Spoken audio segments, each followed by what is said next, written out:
the new attitude of Israelis. Right now, they're talking about joining the fight. They said there are three conditions for Israel to join the fight. One of them is Iran attacking them. And the other one is if they feel Iran is going to attack them, they go on a preemptive attack. And the third option would be the United States asking them to join the fight. Which one is more likely, in your opinion, for Israel to join the fight? Well, no, Israel's going to join the fight. Israel's going to end up being attacked by Iran because of the presence of U.S. aircraft there. So it's just a matter of time. Yeah. Pentagon, Washington Post reported that the Pentagon is planning for wider war and has been increasing the number of military aircraft deployed to the region. And but they have a problem. Where do you base those aircraft? So they're having to pull them out of Jordan because the Jordanian bases are getting hit. And they're going to have to redeploy them to Israel, which is going to make Israel more of a target. They certainly aren't deploying those aircraft to Al Udeid or to the Al Isa in Bahrain or Salman in Kuwait. So they have fewer sites, fewer potential bases they can use. Yeah. I think that's a very important point because after all, with these attacks, there were, as you know, yesterday it was 2 soldiers were killed, 1 missing. Today they have announced 2 more soldiers were killed. One of them in Iraq because wanted to somehow, wanted to dismantle one of the drones. Then I don't know how the drone can somehow explode. Because if it's got a timer on it, or it can explode. If they just mishandled it. So, but I guess he was trying to render it safe. And normally you don't do hand entry. You use a robot. I guess they have no robots. New York, Larry, New York Post reported that Donald Trump is talking about the continuation of the war. He's comparing not New York Post. We had New York Times as well mentioning that Donald Trump is comparing the war that is happening. At least he had an interview with New York Post in which he said that the war, he's comparing the casualties to Vietnam, to Afghanistan, to Iraq, and saying that the casualties the United States forces suffered in one day is more than what they have been suffering during the war between the United States and Iran. What does that mean for you when he compares these wars? It's stupid. This war's only been going for about 46, 48 days. The other ones went on for quite a long time. If he's talking about having these wars extend for years, then they'll certainly get the casualties they're talking about. No, it's a stupid comparison on his part. But he hasn't proven himself to be pretty sharp on any of these issues. He's trying to draw a false comparison. We'll just wait and see. I think, as he's increasing the attacks right now on Iran, it's gonna blow back on him.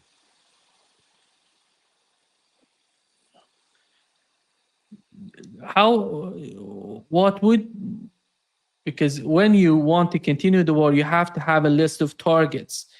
Do you see the targets changing, or somehow, there have different sort of a strategy, maybe to the western part of Iran, some sort of incursion, or to the southern part of Iran? Because they're talking, I don't know if you saw the report on Fox News, they're talking about the United States is going to occupy the Qeshm Island. The Qeshm Island is not just a little island to be occupied. The which island? The which island? Qeshm. Qeshm? Qeshm Island, yeah. Oh, yeah, I'm sure the United States, there are about 150,000 people on there. So how many U.S. troops are going to be deployed to fight 150,000 people? That's just this is they're talking out of their ass.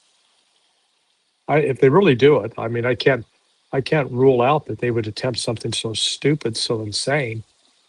But there are two ways to find out. There's the easy way and the hard way, and this would be the old FAFO route.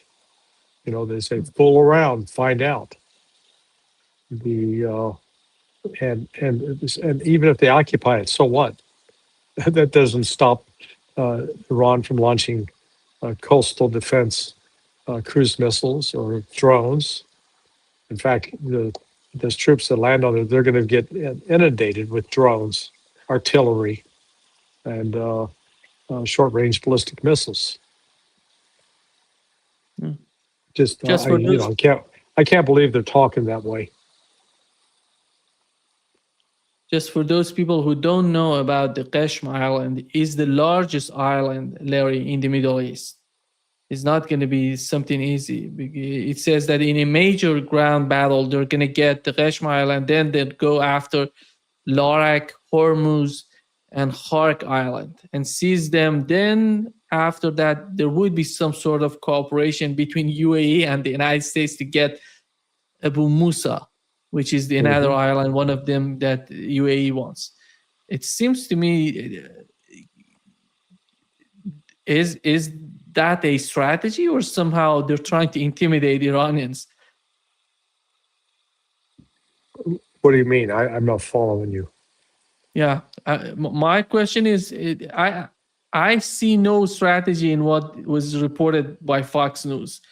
The only reason, the only outcome of what Donald Trump is trying to do, in my opinion, is to hit in more targets inside Iran, which would be strategic targets. What are those targets, and how is that? How are they going to escalate with the targets, with the maybe different targets inside Iran to this central part of Iran? And can you hear Well, me? look, yeah, no, I It's hear you. I'm just, I don't mean to criticize the question, but um, the strategic target that makes a difference inside Iran are the ballistic missile launch sites, yeah, and exactly. that's not what they're targeting. So if they can't take out the ballistic missile launch sites, or they are fooled into striking what appear to be launchers, which are dummy launchers for both missiles and drones, it's just again, it gets back to the fact that the United States doesn't have an unlimited supply of weapons to fire at those targets. Every one they fire is one less in in the inventory, and as the inventory shrinks, already there. I mean, I've seen now multiple articles starting to appear that are going to say that the United States inventory is getting dangerously low right now, because you don't just say, well, how many do we have that we could fire in Central Command? You have to also look at how many do you need for Pacific Command, PACOM, and how many do you need for European Command? Now, Africa Command, AFRICOM, that takes a back seat. NORTHCOM, back seat. SOUTHCOM, which deals with Latin America, that's a back seat. But for UCOM, CENTCOM, and PACOM, those are competitors. Each one claims that they have a need. And so the point is they all got needs, but they don't have enough supply to meet those needs. No. Khan News reported, reported that the U.S. has informed Israel that it intends to escalate its military campaign against Iran. And Larry, do you think that if Oh, Israel decides to join the fight, isn't that be a strategic defeat for Israel, a strategic mistake, or not defeat, mistake for Israel, because yeah, they're yeah, going yeah, to but no, welcome Iranian attacks on their soil? yeah, no, it'd be um, Iran. Now that Iran's using the Beidou uh, um, global positioning system, the Chinese system. They have better accuracy, so they'll have more accuracy.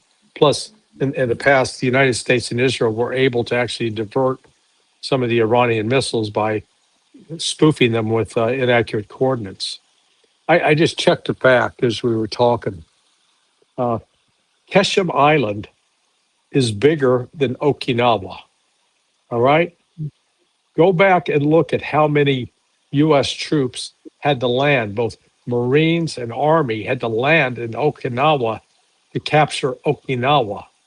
And that was a 3-month bloody battle. Now, I'm not suggesting that the Iranians are entrenched in the same way the Japanese were, but it's a big ass island and you're going to need a lot of damn troops. And they can't land that many troops there. I mean, this is craziness. Yeah. I think at least they would need something like 50,000 troops to go there, at least. It'd be more than that. I mean, go back, look at how many troops were deployed against Okinawa in World War II. Yeah, this is the island, Right, Larry. right. Yeah, it's big. It's one of the biggest island, as I've mentioned, in the Middle East. Just zooming out to understand how big is the Reshma Island. Yeah. Well, it is. You know, again, when you go back and look now, yeah, I just double checked the numbers. U.S. When they attack Okinawa, they needed close to 200,000 troops. Wow. Yeah, 190,000, or between 180, 190,000, but that's almost 200,000. Right now, that 200,000 would represent almost 40% of the total strength of the U.S. Army, 45%. I said, this is just insane that what they're talking about. Yeah. And I'm just checking here the population in the Reshma Island. I assume that they would need something of 4-1 or 3-1 advantage if they want to go there. And we don't. Well, it depends on the number of Iranian troops. I think there's a total of 153,000 people on that island. How many of those are IRGC or Artesh or Baji? I don't know.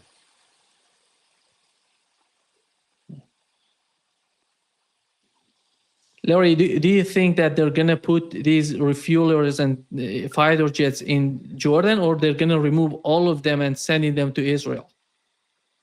Well, they're ultimately going to have to remove them from Israel or remove them from Jordan and send them to Israel. I fully anticipate Iran's not going to let up on shelling those bases in Jordan. Shut those down. Take out the air refuel. You know, the fuel storage tanks on those bases. Then those planes can't get refueled. You know, it's a real simple concept. So then they go to Israel. That's going to make Israel the target. There are no bunkers in Jordan or other American bases for these forces.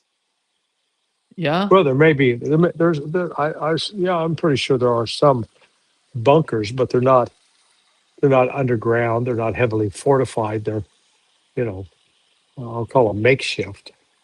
I don't know if they've had time to actually construct, you know, bunkers prepared to resist ballistic missiles. Here is the footage of one of the forces that was filming during the attack when the missile hit the target. Larry. Mm-hmm.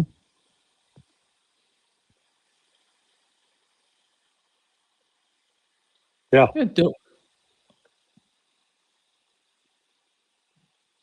I mean, the size, depending on the size of that explosive, you get a blast wave, a concussive wave, that can cause a traumatic brain injury. Then you get the actual blast and the heat and the fragments. So, yeah, obviously, he was close.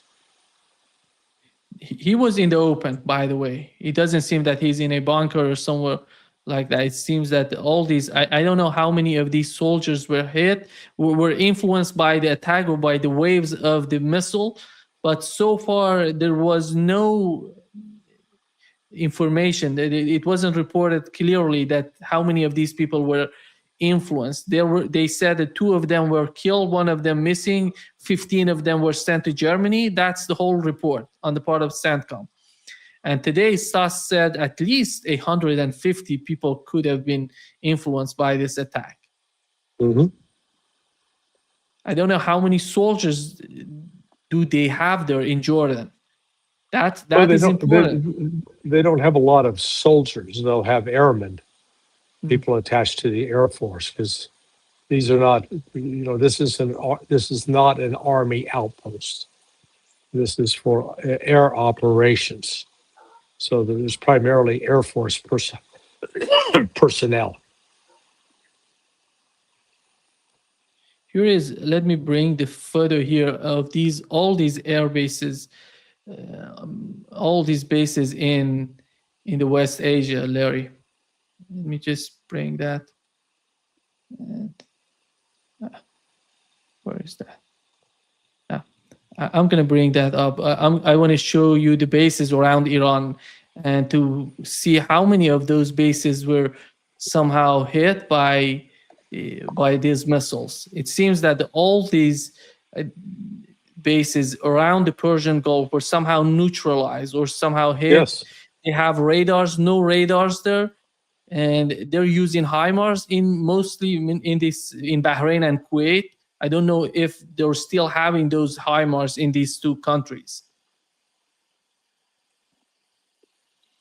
So the HIMARS, remember, HIMARS are launchers. They're not missiles. And the only missiles they have, if launched from Bahrain or Kuwait, is the PRSM. And there's only, there may be fewer than 20 of those missiles, if that. Here is the list of the bases, Larry. You go from Oman to, to Qatar and UAE, then Kuwait, and going up. You see, and these 2 missiles, it seems that are Israelis using these 2 bases in Jordan as well?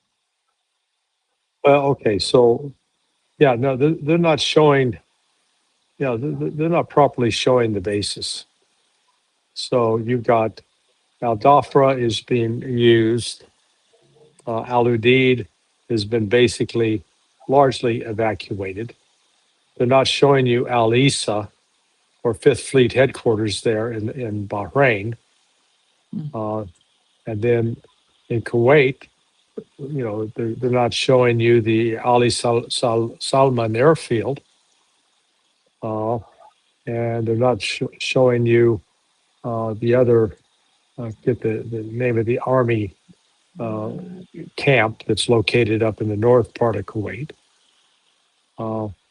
Showing the air bases in Iraq, not terribly relevant, because Iraq's not really going to let those air bases be used for strikes against Iran. And then you got Erbil, which has been under attack. That Al-Tanf in Syria, it's gotten a lot of attention, but it's, I don't, for the life of me, understand why they would have any U.S. forces deployed there. Can't do anything. It's, that base was entirely for the war against Bashar al-Assad anyway. So, and then you got the 2 air bases there in Jordan. That's the key. So there are about 9 bases, 9 locations that Iran's focused on. 2 in Kuwait, 2 in Bahrain, 1 in Qatar, 1, possibly 2 in UAE. 1, they haven't focused on the airfield in Oman. So then you got the 2 in Jordan. Here are the bases in Jordan, Larry. And it seems that the base is Prince Hassan. France is using that as well. Yeah? Yeah, that's not an accurate map because the Prince Hassan Air Base is the same as that. That's Muwafiq al Salti, or I mean, Muwafiq al Salti is the King Abdullah II base. What they call Mafraq is the same as H5 Prince Hassan. So that to my knowledge is not an accurate map.